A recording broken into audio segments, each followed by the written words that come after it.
Jnanadhwani 90.8 FM ಸಮುದಾಯ radio ಕೇಳುಗರಿಗೆಲ್ಲ ನಮಸ್ಕಾರ.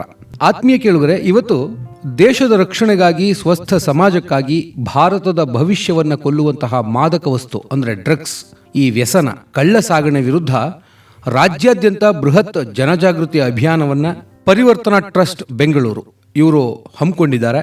ಈ ಒಂದು ವಿಷಯದ ಬಗ್ಗೆ ಮಾತಾಡೋದಕ್ಕೆ, ಈ ಡ್ರಗ್ಸ್ ಮುಕ್ತ ಕರ್ನಾಟಕವನ್ನು ಮಾಡೋದಕ್ಕೆ ನಿರಂತರವಾಗಿ ಶ್ರಮಿಸ್ತಾ ಇರುವಂತಹ ಪರಿವರ್ತನಾ ಟ್ರಸ್ಟ್ನ ಮಹೇಶ್ ಹಾಗೂ ಯತೀಶ್ ಸಾಲಿಯಾನ್ ಅವರು ನಮ್ಮ ಜೊತೆಗಿದ್ದಾರೆ.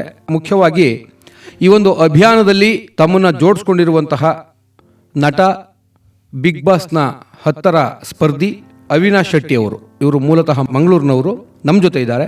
ಬನ್ನಿ ಅವ್ರನ್ನ ಮಾತಾಡಿಸ್ತಾ ಈ ಒಂದು ಡ್ರಗ್ಸ್ ಮುಕ್ತ ಕರ್ನಾಟಕವನ್ನು ಮಾಡೋದಕ್ಕೆ ಅವರು ಏನೆಲ್ಲ ಚಟುವಟಿಕೆಗಳನ್ನು ಕೈಗೊಂಡಿದ್ದಾರೆ ಅನ್ನೋದ್ರ ಬಗ್ಗೆ ತಿಳ್ಕೊಳ್ಳೋಣ.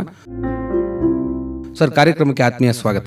Thank you sir. ಮೊದಲಿಗೆ ಜ್ಞಾನಧ್ವನಿ 90.8 FM ಎಲ್ಲ ಕೇಳುಗರಿಗೆ ತುಂಬ ಹೃದಯದ ಒಂದು ನಮಸ್ಕಾರ ಮಾಡ್ತಾ ಇದ್ದೀನಿ. Thank you for inviting me here. Sir, ಈ ಒಂದು ಡ್ರಗ್ಸ್ ಮುಕ್ತ ಕರ್ನಾಟಕ ಚಳುವಳಿಯಲ್ಲಿ ನೀವು ಭಾಗವಹಿಸ್ತಾ ಇದ್ದೀರಿ. ಸರಿ, ಈ ಚಳುವಳಿಯಲ್ಲಿ ನಿಮ್ಮ ವೈಯಕ್ತಿಕ ಪಾತ್ರ ಮತ್ತು ಅನುಭವಗಳ ಬಗ್ಗೆ ಸ್ವಲ್ಪ ತಿಳಿಸ್ಕೊಡ್ತೀರಾ ಸರ್? ಸರ್, ಮೊದಲಿಗೆ ನಮ್ಮ ದೇಶ ಭಾರತ ಏನಿದೆ, ಓವರಾಲ್ ನೋಡೋದಾದರೆ ನಮ್ಮ ಯುವ ಪೀಳಿಗೆ ಏನಿದೆ ಅದು ಸದೃಢವಾಗಿರಬೇಕಾದ್ರೆ, ಒಂದು ಸ್ಟ್ರಾಂಗ್ ನೇಷನ್ ಆಗಬೇಕಾದ್ರೆ ಯುವ ಪೀಳಿಗೆಯನ್ನು ನಾವು ತುಂಬಾ ಕೋಮಲತೆಯಿಂದ ನೋಡ್ಕೊಳ್ಳೋದು ಅಂದರೆ ಅವರ ಮನಸ್ಥಿತಿ ಯಾವ ಥರ ಬೆಳೆಯುತ್ತೆ, ಅದರಿಂದ ನಮ್ಮ ದೇಶದ ಒಂದು ಟೋಟಲ್ ಪರ್ಸ್ನಾಲಿಟಿ ಡೆವಲಪ್ಮೆಂಟ್ ಏನಿದೆ ಅದು ಅದಕ್ಕೆ ಡೈರೆಕ್ಟ್ ಲಿಂಕ್ ಆಗಿದೆ. ನಾನು ಶಾಲೆಯಲ್ಲಿದ್ದಾಗಲೇ ನಮಗೆ ಬೇರೆ ಬೇರೆ ಕಾರ್ಯಕ್ರಮಗಳಿತ್ತು. ಆವಾಗಲೇ ನನ್ನ ಮಂಗಳೂರಲ್ಲಿ ಸೂರತ್ಕಲ್ ಅಂತ ಒಂದು ಚಿಕ್ಕ ಟೌನಲ್ಲಿ ನಾನು ಕಲ್ತಂಥ ಹುಡುಗ, ಮಂಗಳೂರಲ್ಲೂ ಅಲ್ಲ, ಮಂಗಳೂರಿಂದ ಒಂದು 20-25 ಕಿಲೋಮೀಟರ್ ಹೊರಗಡೆ ಮಹಾಲಿಂಗೇಶ್ವರ್ ಇಂಗ್ಲೀಷ್ ಮೀಡಿಯಂ ಸ್ಕೂಲ್ ಅಂತ. ಅಲ್ಲಿ ನನಗೆ ಮೊದಲಿನ ಒಂದು ಏನು ಹೇಳ್ತಾರೆ, ಸಮಾಜಕ್ಕೆ ಏನಾದರೂ ಮಾಡಬೇಕು ಅಥವಾ ಯಾವತ್ತು ಏನಾದರೂ ನನ್ನ ಡ್ಯೂಟಿ ಏನೇ ಆಗಲಿ, ಅವಾಗ ಗೊತ್ತಿರಲಿಲ್ಲ ನಾನು ಆ್ಯಕ್ಟರ್ ಆಗ್ತೀನಿ ಅಥವಾ ಫಿಲಮ್ ಲ್ಯಾಂಡಿಗೆ ಬರ್ತೀನಿ ಅಂತ. ಬಟ್ ನಾನು ಯಾವತ್ತಿದ್ರೂ ಸ್ಪೋರ್ಟ್ಸ್ ಮ್ಯಾನ್ ಆಗಿದ್ದರಿಂದ ಅದ್ರ ಜೊತೆಗೆ ಯಾವುದೇ ಒಂದು ಡ್ರಾಮಾ ಆಗಲಿ, ಸ್ಕಿಟ್ ಆಗಲಿ ಅಥವಾ ನಾಟಕದಲ್ಲಿ ಮೆಸೇಜ್ ಕೊಡುವಂಥ ಕಾರ್ಯಕ್ರಮಗಳನ್ನು ತುಂಬ ಮಾಡ್ತಾ ಇದೆ. ಯಾಕೋ ನಂಗೆ ಗೊತ್ತಿಲ್ಲ, ಆ ಟೈಮಿಂದಲೇ ನನಗೆ ಏನಾದರೂ ಸಮಾಜಕ್ಕೆ ಅಥವಾ ಏನೋ ಒಂದು ನಾಟಕ ಮುಖೇನ ಏನಾದರೂ ಮಾಡಬೇಕಂತ ಒಂದು ಆಸೆ ಇತ್ತು. ಸೊ ಮೇ ಬಿ ಅದರಿಂದಲೇ ನಾಟಕ ಮತ್ತು ಆರ್ಟಿಸ್ಟ್ ಆಗಿರ್ಬೋದು ನಾನು. ಅದಕ್ಕೊಂದು ಥ್ಯಾಂಕ್ಸ್ ಹೇಳ್ಬೇಕು. ಯಾಕಂದರೆ ಆ ಸ್ಕೂಲ್ ಬಗ್ಗೆ ಯಾಕೆ ಹೇಳಿದೆ ಅಂದರೆ, ನಾವು ನಡೆದು ಬಂದ ದಾರಿ ಯಾವತ್ತೂ ಇಂಪಾರ್ಟೆಂಟ್ ಆಗುತ್ತೆ.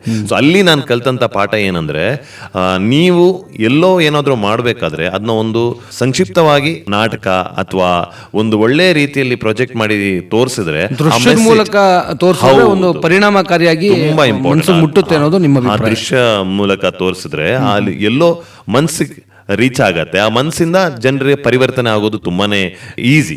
ಸೊ ಇದು ಮಾಡ್ತಾ ಬಂದೆ. ಬಟ್ ಅಲ್ಲಿ ಹೋಗ್ತಾ ಹೋಗ್ತಾ ನಾವು ಕಾಲೇಜ್ ಬಂದಾಗ ಎಲ್ಲರೂ ಹುಡುಗರ ಥರ ನಮಗೂ ಒಂದು ಸ್ವಲ್ಪ ಸ್ಟೈಲು ಅದೆಲ್ಲ ಮಾಡಬೇಕು, ಒಂದು ಸ್ವಲ್ಪ ಫ್ಯಾಷನ್ನು ಇದೆಲ್ಲ ಸ್ಟಾರ್ಟ್ ಆಯಿತು. ಆ ಮುಖೇನ ನನಗೆ ಬೇರೆ ಒಂದು ಸ್ವಲ್ಪ ಸಂಘ ದೋಷ ಅಂತ ಹೇಳ್ತಾರೆ, ಆ ಸಂಘ ದೋಷಗಳಿಂದ ನಾನು ಸ್ವಲ್ಪ ಬೇರೆ ಚಟಗೆ ಗಾಟ್ ಎಡಿಕ್ಟೆಡ್ ಅಂತಲೇ ಹೇಳ್ಬೋದು. ಚಿಕ್ಕ ಚಟಗಳು ಅಂದರೆ ಈ ಸ್ಮೋಕಿಂಗ್ ಮಾಡೋಣ ಹಂಗಿಂಗೆ ಅಂತ, ಈ ಫ್ರೆಂಡ್ಸ್ಗಳಿಂದ, ಈ ಸಂಘ ದೋಷ ಅಂತ ಏನು ಹೇಳ್ತೀವಿ. ಅಲ್ಲಿಂದ ಹೋದಂಥ ಹುಡುಗ, ನನ್ನ ಫ್ರೆಂಡ್ಸ್ ಏನಿದ್ದಾರೆ ಅವರು ಈ ತರ ಒಂದು ಬೇರೆ ಬೇರೆ ಆಕ್ಟಿವಿಟಿಗಳಿಂದ ಅವರಿಗೆ ಆದಂತ ಒಂದು ಎಫೆಕ್ಟ್ ಏನಿದೆ, ಆ ಫ್ಯಾಮಿಲಿಗಾಗ್ಲಿ ಅವ್ರ ಪರ್ಸನಲ್ ಲೈಫ್ ಆಗಲಿ ಆದಂತ ಎಫೆಕ್ಟ್ ಏನಿದೆ, ಅದರಿಂದ ಕಲ್ತಂತ ಪಾಠ ನನಗೆ ಜೀವನ ಪಾಠನೇ ಕಳಿಸಿದೆ. ಅದಕ್ಕೋಸ್ಕರ ಅವತ್ತಿಂದ ಡಿಸೈಡ್ ಮಾಡಿದ್ದೀನಿ ನಾನು, ಈ ತರ ಒಂದು ಈಗ ಸ್ಪೆಷಲ್ ಆಗಿ ನಾವು ಡ್ರಗ್ಸ್ ಅನ್ನೋದೊಂದು ಹಾವಳಿ, ಅದು ಇಡೀ ಇಂಡಿಯಾನೇ ತಿಂತಾ ಇದೆ, ನಮ್ಮ ಭಾರತನೇ ತಿಂತಾ ಇದೆ. ಅದು ನಾವು ಕರ್ನಾಟಕ ರಾಜ್ಯಕ್ಕೆ ನಾವು ಒಂದು ಈ ಮಣ್ಣಿನ ಒಂದು ನಮ್ಮ ಕೊಡುಗೆ ತುಂಬಾನೇ ಇಂಪಾರ್ಟೆಂಟ್. ಸೊ ಫಸ್ಟಿಗೆ ನಾವು ನಮ್ಮ ರಾಜ್ಯದಲ್ಲಿ ಸರಿ ಮಾಡಬೇಕಾಗತ್ತೆ. ಸೊ ರಾಜ್ಯಕ್ಕೆ ಬರುವಂಥ ಈ ಡ್ರಗ್ಸ್ ಹಾವಳಿ ಏನಿದೆ, ಅದಕ್ಕೋಸ್ಕರ ಈ ಅಭಿಯಾನ ನನ್ನ ಕೈ ಜೋಡಿಸ್ದೆ. ಆ್ಯಂಡ್ ಅಲ್ಲಿ ನಾನು ಚಿಕ್ಕವನಿಂದ ಇದ್ದಾಗ ಒಂದು ಏನಿದೆ, ನನಗೊಂದು ಆಸೆ ಏನಿದೆ, ಅಲ್ಲಿ ಕನೆಕ್ಟ್ ಆಗ್ತಾ ಇದೆ. ಸೊ ಅದಕ್ಕೋಸ್ಕರ ಇಲ್ಲಿ ಇದ್ದೀನಿ ಸರ್ ನಾನು. ಮಹೇಶ್ ಅವರೇ, ಈ ಚಳುವಳಿಯ ಒಟ್ಟಾರೆ ಗುರಿ ಮತ್ತು ಉದ್ದೇಶಗಳ ಬಗ್ಗೆ ತಿಳಿಸ್ಕೊಡ್ಬೋದಾ? ಖಂಡಿತ ಸರ್. ಇವತ್ತು ಪರಿವರ್ತನಾ ಟ್ರಸ್ಟು ಈ ಒಂದು ಡ್ರಗ್ಸ್ ಮುಕ್ತ ಕರ್ನಾಟಕ ಅನ್ನುವಂಥ ಒಂದು ಅಭಿಯಾನದ ನೇತೃತ್ವವನ್ನು ತಗೊಂಡಿದೆ. ಇವತ್ತು ನಮಗನ್ನಿಸ್ತು, ಇವತ್ತು ದೇಶ ಅಥವಾ ದೇಶದ ಭವಿಷ್ಯ ಅಂತಂದಾಗ ಯುವಜನರು ವ್ಯವಸ್ಥಿತವಾಗಿ ಅವರನ್ನು ಟಾರ್ಗೆಟ್ ಮಾಡಿಕೊಂಡು ಒಂದು ರೀತಿಯ ಯುದ್ಧ ತಂತ್ರದ ಮೂಲಕ ಅವರನ್ನು ವ್ಯವಸ್ಥಿತವಾಗಿ ಕೊಲ್ಲುವಂಥದ್ದೇ ಇದು ಉದ್ದೇಶ. ಒಂದ್ಸಲ ಈ ದೇಶದ ಮುಂದಿನ ಭವಿಷ್ಯವನ್ನು ಯೋಚನೆ ಮಾಡಿದಾಗ ಅದರಲ್ಲೂ ನಮ್ಮ ದೇಶದಲ್ಲಿ ಯುವಜನರೇ ಪ್ರತಿಶತ ಹೆಚ್ಚಿರುವಂಥದ್ದು ಇಡೀ ವಿಶ್ವವನ್ನು ತಗೊಂಡ್ರೆ. ಹಾಗಾಗಿ ಒಂದು ಸಲ ನಮ್ಮ ಮೇಲೆ ಯುದ್ಧ ಮಾಡಬೇಕು ಅಂತಂದರೆ ಅವರ ಯುದ್ಧ ತಂತ್ರ ಬರೀ ಬಾಂಬು ಅಥವಾ ರಾಕೆಟ್ ಇನ್ನೊಂದೇನೋ ಮಾಡಬೇಕು, ಅದು ಅಸಾಧ್ಯದ ಕೆಲಸ. ಹಾಗಾಗಿ ಇದೊಂದು ಯುದ್ಧ ತಂತ್ರವೇ. ಬೇರೆ ಬೇರೆ ದೇಶಗಳು ಡ್ರಗ್ಸನ್ನು ಪೂರೈಕೆ ಮಾಡಬೇಕಿಲ್ಲಿ ಪೆಡ್ಲರ್ ಮೂಲಕ ಎಲ್ಲ ಭಾಗಗಳಲ್ಲಿ ಸಪ್ಲೈ ಮಾಡಬೇಕು, ಅವರನ್ನು ಒಟ್ಟು ಮುಗಿಸ್ಬೇಕು ಅನ್ನೋದು. ಹಾಗಿದ್ರೆ ದೇಶವನ್ನು ನಾಶ ಮಾಡಿದಾಗೆ ಜನತೆ ಏನಿದೆ ಅವರ ಮೂಲಕ ಅದನ್ನು ಮಾಡುವ ಕೆಲಸ ಮಾಡಿದರೆ ದೇಶವನ್ನು ಕಳ್ಕೊಂಡ್ವಿ ಅಂತೇಳಿ ಅದರ ಭಾಗವೇ ಇದು. ಹಾಗಾಗಿ ನಾವು ಒಟ್ಟು ದೇಶಕ್ಕಾಗಿ ಅಥವಾ ಸಮಾಜಕ್ಕಾಗಿ ನಾವು ಈ ಸಮಾಜದಲ್ಲಿ ಒಬ್ಬ ಪ್ರಜ್ಞಾವಂತ ನಾಗರಿಕರಾಗಿ ನಾವೇನಾದರೂ ಯೋಚನೆ ಮಾಡಬೇಕು. ನಮ್ಮಲ್ಲಿ ಈಗ ಒಂದು ಟ್ರಸ್ಟ್ ಇದೆ, ಒಂದು ಸಂಘಟನೆ ಸ್ವರೂಪ ಇದೆ, ಆ ಸಂಘಟನೆ ಮೂಲಕ ಏನಾದರೂ ಸಮಾಜಕ್ಕೆ ಮಾಡಬೇಕು ಅನ್ನೋ ಯೋಚನೆ ನಮ್ಮದು. ಹಾಗಾಗಿ ಇವತ್ತು ಡ್ರಗ್ಸ್ ಮುಕ್ತ ಕರ್ನಾಟಕ ಅಭಿಯಾನವನ್ನು ಕೈಗೆತ್ತಿಕೊಂಡಾಗ ಅದಕ್ಕೆ ಒಂದು ಏನಾದರೂ ಒಂದು ವಿಷಯ ಬೇಕು ನಮ್ಮ ಜೊತೆಗೆ ಹೋಗಲಿಕ್ಕೆ. ಹಾಗಾಗಿ ನಾವು ಅದಕ್ಕೆ ಒಂದು ರಥಯಾತ್ರೆ ಮೂಲಕ ಮಾಡುವ ಅಂತ ಹೇಳುವ ಒಂದು ಯೋಚನೆಯನ್ನು ಮಾಡಿದ್ವಿ. ಅದರಲ್ಲಿ ಬೇರೆ ಬೇರೆ ನಮ್ಮ ಕುಟುಂಬದ ಮೇಲೆ ಏನು ಪರಿಣಾಮ ಬೀರ್ಬೋದು, ಈ ಇದರಲ್ಲಿ ಬರುವಂಥ ಹಣಕಾಸು ಇದಕ್ಕೆ ಯಾವುದಕ್ಕೆ ಪೂರೈಕೆ ಆಗ್ತದೆ, ಅದು ಮತ್ತೆ ಇಂಡೈರೆಕ್ಟ್ಲಿ ನಮ್ಮ ದೇಶದ ಮೇಲೆ ಏನು ಪರಿಣಾಮ ಬೀರ್ತದೆ. ಇವತ್ತು ನಮ್ಮ ದೇಶದ ಪ್ರಧಾನಿಗಳು ಕೂಡ ಮೊನ್ನೆ G20 ಸಮ್ಮೇಳನದಲ್ಲಿ ಅಕ್ಕೊತ್ತಾಯವನ್ನು ಮಾಡಿದ್ದಾರೆ ಬೇರೆ ರಾಷ್ಟ್ರಗಳಿಗೆ. ಇಲ್ಲಿ ಡ್ರಗ್ಸಿಂದ ಬರುವಂಥ ಹಣಕಾಸು ಏನಿದೆ, ಫಂಡಿಂಗ್ ಏನಿದೆ, ಇದು ನೇರವಾಗಿ ಭಯೋತ್ಪಾದನಾ ಚಟುವಟಿಕೆಗೆ ಇದು ಹೋಗ್ತಾ ಇದೆ. ಅದರ ಮೂಲಕನೇ ಇವತ್ತು ನಮ್ಮ ದೇಶದ ಮೇಲೆ ದಾಳಿ, ಬಾಂಬ್ ಇಡುವಂಥದ್ದು, ಅಟ್ಯಾಕ್ ಮಾಡುವಂಥದ್ದು, ಭಯೋತ್ಪಾದಕರು ಬರುವಂಥದ್ದು ಎಲ್ಲವೂ ಕೂಡ ಆಗ್ತಾ ಇದೆ, ನೇರವಾಗಿ ಇದೇ ಫಂಡಿಂಗು ಅಂತೇಳಿ.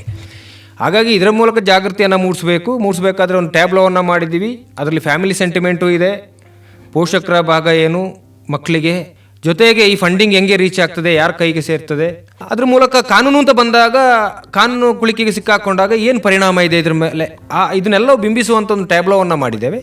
ಆ ಟ್ಯಾಬ್ಲೋದ ಮೂಲಕ ಇವತ್ತು ಎಲ್ಲ ಕಡೆ ಹೋದಾಗಲೂ ಈಗ ಮಹಾನಗರ ಅಂತ ಅಂದಾಗ ಎಲ್ಲ ನಗರ ಭಾಗಗಳಲ್ಲಿ ಒಂದೊಂದು ಪಾಯಿಂಟನ್ನು ಗುರುತು ಮಾಡಿ ಅಲ್ಲಿ ಹೆಚ್ಚು ಯುವಜನರನ್ನು, ವಿದ್ಯಾರ್ಥಿಗಳನ್ನು, ಸಂಘ ಸಂಸ್ಥೆಯವ್ರನ್ನ ಸೇರಿಸ್ಕೊಂಡ ಹಾಗೆ ಮಾಸಾಗಿ ಜಾಗೃತಿ ಕಾರ್ಯಕ್ರಮಗಳನ್ನು ಮಾಡಬೇಕನ್ನೋದು ಉದ್ದೇಶ ಇದ್ರದ್ದು. ಅದೇ ಮಾದರಿಯಲ್ಲಿ ಮುಂದೆ ಸಾಗ್ತಾ ಇದೆ ಕೂಡ. ಜೊತೆಗೆ ಕರಪತ್ರವೂ ಇದೆ ನಮ್ಮ ಜೊತೆ, ಎಲ್ರಿಗೂ ಕೂಡ ಕರಪತ್ರವನ್ನು ಕೊಡುವಂಥ ಕೆಲಸಗಳು ಆಗ್ತಾ ಇದೆ. ಸುಮಾರು ಒಂದು 3 ಲಕ್ಷ ಕರಪತ್ರವನ್ನು ಕೂಡ ನಾವು ಈ ಅಭಿಯಾನದಲ್ಲಿ ಜೋಡಿಸಿದ್ದೀವಿ. ಇನ್ನೆಚ್ಚು ಬೇಕು ಅಂತಾದರೆ ಅದು ಕೂಡ ಜೋಡಣೆ ಆಗುತ್ತೆ. ಅಂದರೆ ಒಟ್ಟು ಈ ಡ್ರಗ್ಸ್ ಮಾಫಿಯಾವನ್ನು ಯಾಕೆ ವಿರೋಧ ಮಾಡಬೇಕು ನಾವು, ಇದರಿಂದ ಯುವಜನರ ಮೇಲೆ ದುಷ್ಪರಿಣಾಮ ಏನು, ದೇಶದ ಮೇಲೆ ಏನು, ನಮ್ಮ ದೇಶದ ಅಖಂಡತೆ, ಸಮಗ್ರತೆ ಮತ್ತು ಆಂತರಿಕ ಸುರಕ್ಷತೆ, ಈ ವಿಷಯವನ್ನು ತಗೊಂಡಾಗ ಏನು ಪರಿಣಾಮ ಇದೆ, ಮತ್ತು ನಮ್ಮ ಕರ್ತವ್ಯ ಏನು, ಈ ದೇಶದ ಪ್ರಜೆಗಳಾದ ನಾವುಗಳು ನಮ್ಮ ಕರ್ತವ್ಯ ಏನು, ಮುಂದೆ ಈ ರೀತಿದ್ದು ಯಾವುದಾದ್ರೂ ಘಟನೆಗಳು, ಈ ರೀತಿಯ ವ್ಯಕ್ತಿಗಳು, ಚಟುವಟಿಕೆಗಳು ಕಂಡು ಬಂದಾಗ ನಾವು ಎಲ್ಲಿಗೆ ದೂರನ್ನು ದಾಖಲಿಸಬೇಕು, ಈ ಎಲ್ಲ ವಿಷಯವನ್ನು ಇಟ್ಕೊಂಡು ಇವತ್ತು ಕರಪತ್ರವನ್ನು ಕೂಡ ಮಾಡಿದ್ದೀವಿ. ವ್ಯಾಪಕವಾಗಿ ಅದನ್ನು ಮಾಡುವಂಥ ಕೆಲಸಗಳು ಆಗ್ತಾ ಇದೆ. ಇದು ಒಟ್ಟಾಗಿ ಸಮಾಜದ ಭಾಗವಾಗಿ ನಾವು ಇಲಾಖೆಗಳು, ಸರ್ಕಾರ, ಅವರ ಇಚ್ಛಾಶಕ್ತಿ ಅದು ಒಂದು ಭಾಗ. ಇನ್ನೊಂದು ಈ ದೇಶದ ಪ್ರಜೆಗಳಾಗಿ ನಾವೆಲ್ಲರೂ ಯೋಚನೆ ಮಾಡೋದಾದರೆ, ಎಲ್ಲರೂ ಕೈ ಜೋಡಿಸಿ ಹೇಳುವುದಾದರೆ ನಾವು ನಮ್ಮ ಕರ್ತವ್ಯ ಇದೆ. ಇದನ್ನು ದೇಶವನ್ನು ಕಾಪಾಡೋದು ಅಂತ ಹೇಳಿದರೆ ಇವತ್ತು ಈ ಯುವಶಕ್ತಿಯನ್ನು ಕಾಪಾಡ್ಕೊಳ್ಬೇಕು, ಅದು ನಮ್ಮ ಇಚ್ಛಾಶಕ್ತಿಯೂ ಬೇಕು ಮತ್ತು ನಮ್ಮ ಕರ್ತವ್ಯ ಕೂಡ ಹೌದು. ಆ ಹಿನ್ನೆಲೆಯೊಳಗಡೆ ಈ ಅಭಿಯಾನವನ್ನು ಆಯೋಜನೆ ಮಾಡಿದ್ದೀವಿ ನಾವು. ಒಟ್ಟು ಇದು ಮೈಸೂರಿನಲ್ಲಿ ಆರಂಭ ಆದಂಥ ಅಭಿಯಾನ ಸುಮಾರು 18 ಜಿಲ್ಲೆಗಳನ್ನು ಸೇರಿದಾಗಿ ಮತ್ತು ಬೆಂಗಳೂರು ಮಹಾನಗರ ಈ ಭಾಗಕ್ಕೆ ಸಾಗ್ತದೆ.